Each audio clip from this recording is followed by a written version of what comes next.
ప్రతి సివిల్ కేసులోనూ మన క్లయింట్ తోటి మాకు ఏపీ ల్యాండ్ టైటిల్ వద్దు, ప్రతి సివిల్ కేసులోనూ నేను దీనికి వ్యతిరేకం, మెంబర్లు పడేయండి. చిన్న పని, ఆ చిన్న పని ఏంటంటే అది క్లయింట్ ఉద్యమం చేసినట్టు లెక్క, మనం చేసినట్టు కాదు.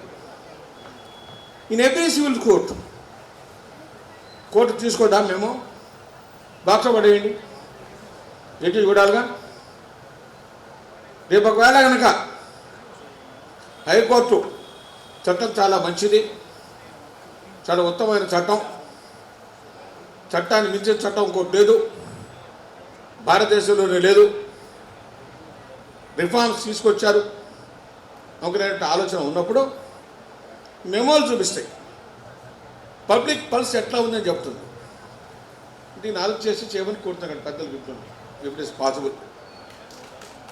రెండోది, క్రిమినల్ కేసుల్లోకి వెళ్తున్నారు, అందరం అపీర్ అవుతున్నాం అపీర్ కాకుండా ఉన్నాం. ప్రతి క్రిమినల్ కేసులో యాబ్సెంట్ పిటిషన్లో ఈ ఏపీ ల్యాండ్ టైటిల్ యాక్ట్ మా అక్కలేదు వచ్చిన 370 పిటిషన్లో పడేయండి, just make a mark.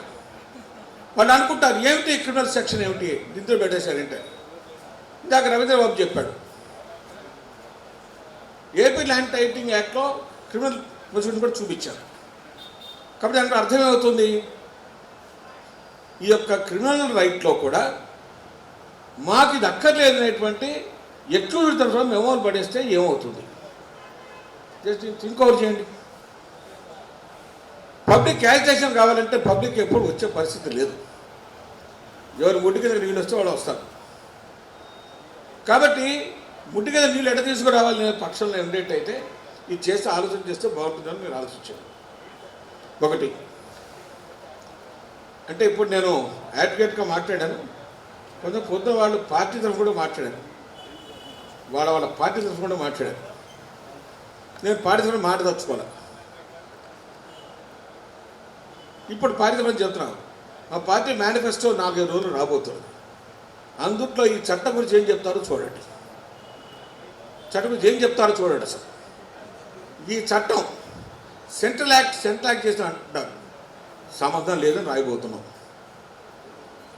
Central నీతి ఆయోగ్ చెప్పిన చట్టం కాదు రాయబోతున్నాం, అర్థం చేసుకొని కోరుతున్నాం. అందరూ కూడా మా నిద్ర బుర్ర చదువుతున్నారు, చల్లండి. మీరు ఎంత బుర్ర చల్లితే కమలు అందులో వికసిస్తుంది. మా ఆలోచన అదే, బురద రోజు పుట్టాం కదా మేము. మీరు ఎంత బుర్ర చల్లితే మేము బురద రోజు బయటకు వస్తాం, అంటే వికసింపజేస్తాం.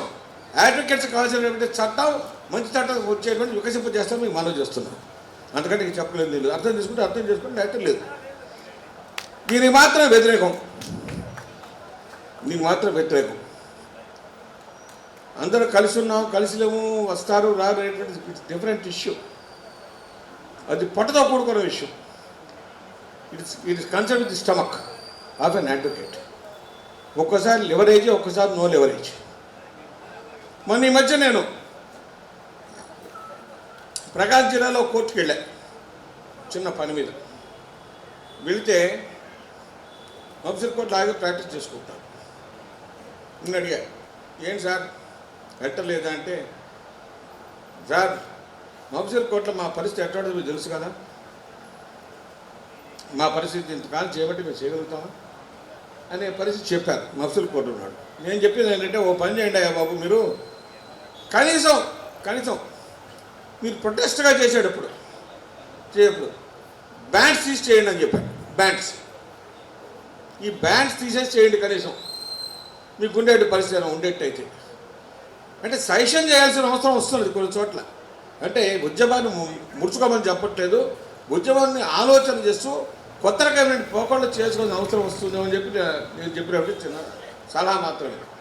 నా మనవల్ల ఏంటంటే యాజిటేషన్ కంటిన్యూ. ఇంకో చిన్న విషయం చెప్తాను. ఏమంటే ఎలక్షన్ కమిషను నోటిఫికేషన్ ఇస్తుంది, మంచిది, వాడు ఇచ్చారు కాబట్టి మనం ముట్టుకొని వెళ్ళిపోదాం, బాగుంది, సంతోషం, తప్పు లేదు, ముట్టుకొని వెళ్ళిపోదాం అని అనుకుంటున్నాం. ఇది నిజంగా అయ్యేట్టయితే మోస్ట్ ప్రాబ్లీ ఒక నిమిషం సురేష్ గారు టైం తీసుకోండి. చట్టం గురించి మాట్లాడు. చట్టం అసలు చట్టం మాట్లాడితే రేపు ఇబ్బంది వస్తుంది. ఎలక్షన్ కమిషన్ ఇస్తుంది నోటిఫికేషన్. అప్పటితోటి ఈ చట్టం ముగిసిపోయింది అనుకుంటున్నారు. నోటిఫికేషన్ వచ్చే ముందే ఆఫీసర్స్ని అపాయింట్ చేయబోతున్నాడు, వాళ్ళని ఎంపవర్ చేయబోతున్నాడు. ఇది మీరు తెలుసుకోండి. నోటిఫికేషన్ ఇంకో గంటలో వస్తానక వెంబట్టే నోటిఫికేషన్ గురించి రాసి అందులో రూల్స్ ఫ్రేమ్ చేయబోతున్నాడు. ఒక మంత్రి గారు ఏం చెప్పాడు, మీ అందరితో కన్సల్ట్ చేసి రూల్స్ ఫ్రేమ్ చేస్తాను. కన్సల్ట్ చేశాడు. ఎవరిని? ఆ పర్టికులర్ పార్టీ వాళ్ళని కన్సల్ట్ చేశాడు. అయిపోయింది, కన్సల్టేషన్ అయిపోయింది. దాని తర్వాత అడ్వకేట్స్ ఇద్దరికి మీరు నల్లకోట కదా, ఎప్పుడు మీరు ఇన్సల్ట్లోనే ఉండండి చెప్తాడు. ఈసారి ఇన్సల్ట్ కోర్టుతో కాదు, మీరు ఇద్దరు బయట చెక్ చేస్తారని చెప్తాను. నమస్కారం. At the outset,